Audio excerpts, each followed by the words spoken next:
Olá, tudo bem? Eu estava aqui meditando na passagem de Gênesis e resolvi fazer um pequeno vídeo para compartilhar com vocês o que Deus falou ao meu coração nesse momento sobre essa passagem. É Gênesis capítulo 44, todo o capítulo, né? Que não é tão grande, é do 1º até o 33. E nessa passagem traz a versão de que os irmãos de José vai a segunda vez ter com ele para buscar alimento. E dessa vez eles levam Benjamim com eles. Da primeira vez não levaram Benjamim porque Jacó não deixava, né? Não deixou eles fazer isso, até porque Jacó já estava meio que traumatizado pela perca de José, e ele só tinha Benjamim, que era o filho de Raquel, da esposa que ele amava, né? E os irmãos dele vão até José, né, sem saber que José era o governador do Egito, e os irmãos de José vão até ele para buscar mantimento, e eles não reconhecem José, mas José os reconhece. E é quando José pergunta sobre a linhagem deles, a sua família, e eles falam sobre o pai, que era Jacó, que já era de idade, e falam sobre Benjamim. E eles mal sabiam como seria a trajetória, né, o que José ia fazer para ver Benjamim. Eles achavam que a história ia ficar ali mesmo, e eles falam sobre Benjamim e diz que ele ficou com o pai, né? Que o pai tinha um cuidado em Benjamim e por isso não tinha deixado ele vir também. E eles, por alto, explicam mais ou menos a história, que tinham perdido outro irmão e tinha sido morto. Eles não contam, né? Que tramaram contra esse irmão, mas eles dizem que tiveram um irmão e esse irmão foi morto, e por isso de Jacó não permitir que Benjamim também fosse, porque ele era o único que tinha restado dessa esposa, né, dele, que tinha sido Raquel. Então a gente vê toda a trajetória, né, que os irmãos dele pegam a comida e deixam o dinheiro lá. Só que José pede para os seus empregados colocar o dinheiro com eles de volta, né? E quando eles voltam, eles veem que tinham trazido de volta a prata, né? O valor que eles tinham levado para comprar o mantimento tinha voltado com eles. E eles ficam sem saber o que tinha acontecido. Mas enfim, em meio a tudo isso, vem o capítulo 44, que já é a segunda vez que os irmãos de José vai ter com ele, e dessa vez eles trazem Benjamim, porque tinha sido um pedido de José.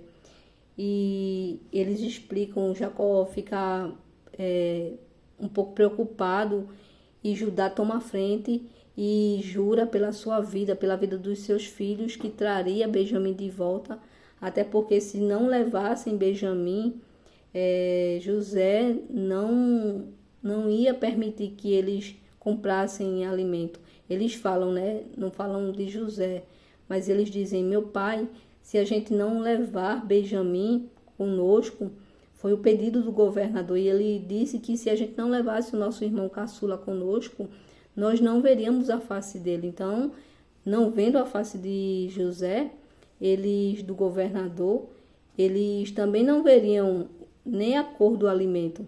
Então, eles levam Benjamim, Judá se compromete com o pai, jurando ao pai que se ele perdesse Benjamim e acontecesse alguma coisa com ele poderia, né, Jacó poderia ter a vida dos seus filhos, a vida dos filhos de Judá, né, em suas mãos.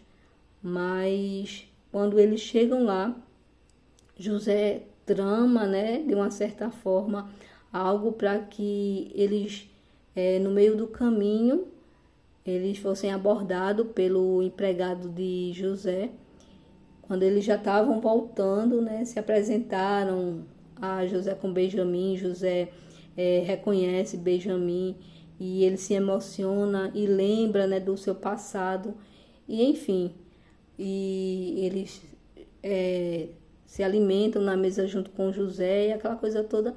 E na volta, no caminho, o empregado de José aborda todos os seus irmãos e vê que tem utensílios do governador, que ele mesmo tinha botado, só que os irmãos de José não sabiam disso, porque foi toda uma trama de José, né, para que eles voltassem.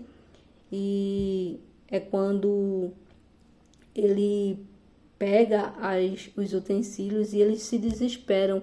Eles dizem: meu Deus, como é que isso pode acontecer? Nós nunca roubaríamos algum utensílio do governador.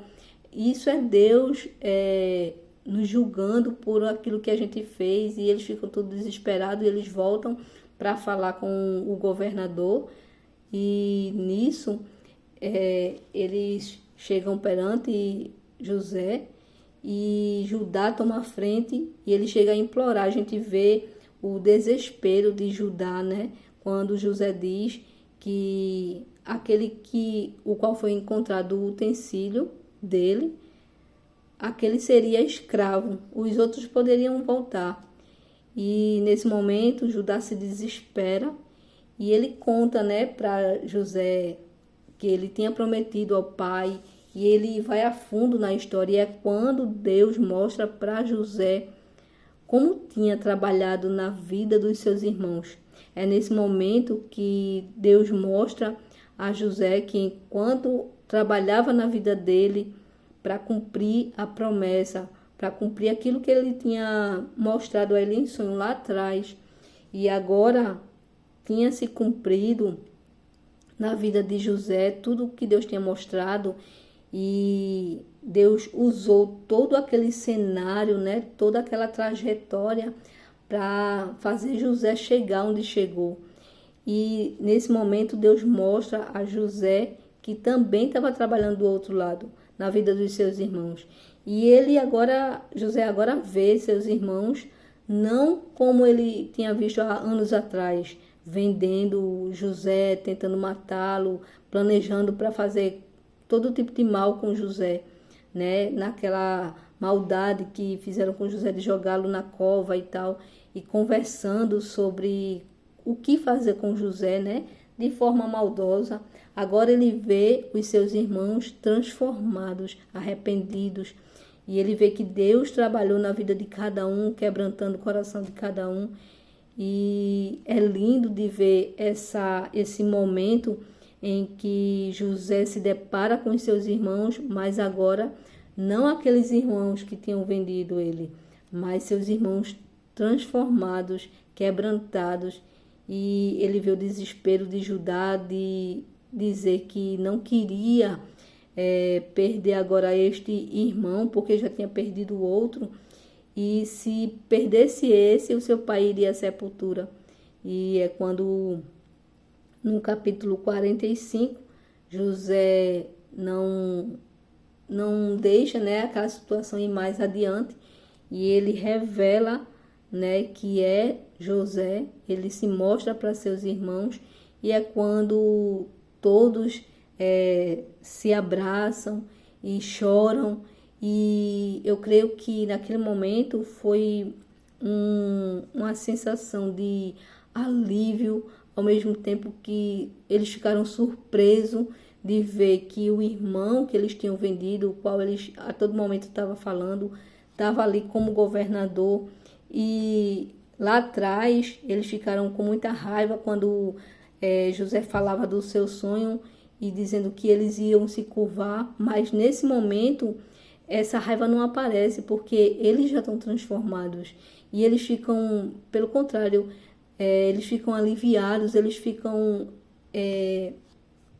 alegres, eles ficam felizes, porque aquele mal, aquele peso que eles vinham carregando durante todos aqueles anos, né, aquele arrependimento, agora se foi, porque eles viram que Deus trabalhou em toda a história. Eles viram a mão de Deus estendida e viram que, por mais que eles lá atrás tivessem agido de uma forma mal, no qual deu no que deu, né, que venderam José e acharam que José tinha morrido, eles também agora nesse momento percebem que o que Deus tinha mostrado a José e o agir deles, né, não tinha sido suficiente para parar, para aniquilar o que Deus realmente tinha mostrado a José.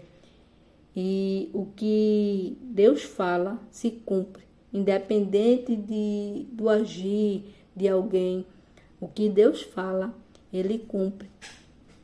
Agora, tem o tempo da espera, tem um tempo de Deus trabalhar, seja na vida daquele que Deus prometeu e seja na vida daqueles que estão ao redor.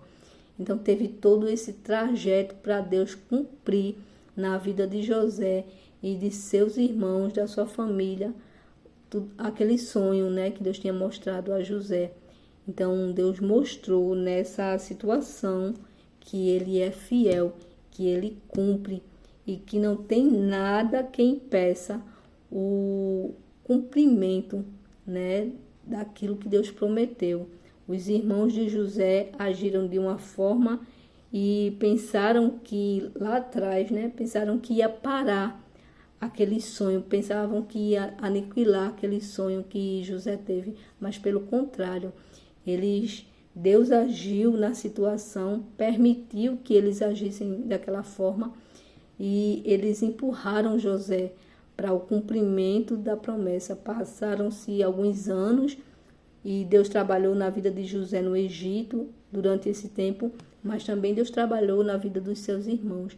E quando chegar o momento certo, Deus une, né, tanto os irmãos de José e José naquele momento, Benjamim, e o banquete acontece. Já não há mais coração com ódio, já não tem ali agora coração cheio de mágoa, de rancor, mas no coração de cada um há um regozijo por tudo aquilo que Deus fez. E é lindo de ver o agir de Deus na vida dos seus servos. Então, o que é que a gente pode adquirir com essa pequena passagem aqui? É que devemos ficar naquilo que Deus nos falou, devemos ser fiel a Deus. A gente deve ser fiel a Deus em tudo, porque Ele vai continuar trabalhando tanto nas nossas vidas como na vida dos nossos, para cumprir aquilo que Ele prometeu. E vale a pena a gente confiar, porque no final de tudo, José não foi frustrado, José não foi decepcionado, e os seus irmãos também. No final, eles viram que aquilo que Deus tinha mostrado a José lá atrás se cumpriu, mas dessa vez, eles vendo o cumprimento, Deus também tinha trabalhado na vida deles, eles agora não veem aquele cumprimento com ódio, com se diminuindo, porque tinham se curvado diante de José. Não, eles, nesse momento que eles estão participando do cumprimento daquele sonho, eles se regozijam com José, até porque eles estão transformados, eles estão quebrantados. E há um alívio muito grande na vida, no coração de cada um deles, porque eles viram que o mal que intentaram lá atrás tinha sido desfeito por Deus e sido transformado em benefício para a vida de José e para a vida deles. Porque se não fosse o cumprimento de Deus na vida de José, eles não teriam aquele mantimento, eles não teriam a sua fome saciada, né? E eles viram que foi realmente necessário Deus colocar José como alguém maior do que eles, e eles verdadeiramente se curvar, né? E tudo aquilo que Deus falou, que Deus mostrou, na verdade, a José em sonho, se cumpriu. E agora a gente vê todos se regozijando e o nome do Senhor foi glorificado. Então, que a gente possa estar sempre atentos para onde Deus quer nos levar e que possamos sempre obedecê-lo, porque quem obedece chega ao cumprimento daquilo que Deus falou.